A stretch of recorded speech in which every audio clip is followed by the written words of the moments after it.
Hello everyone, welcome back to our channel app tutorial. In today's video, I'm going to show you how to contact Fiverr support. It's very quick and easy, so let's get started.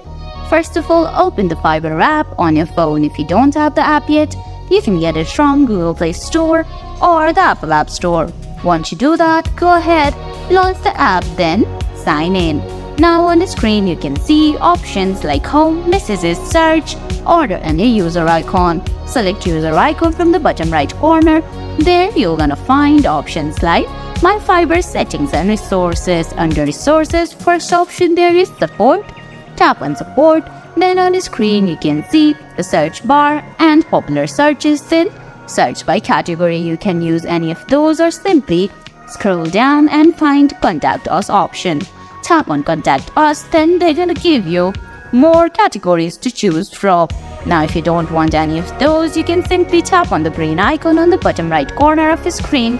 Then you can chat with the virtual assistant of Fiverr. And guys, that's it. That's how you contact Fiverr support. I hope you found this video helpful. If you did, please give it a thumbs up, leave a comment, subscribe to our channel and hit that bell icon. See you in the next video. Thanks for watching.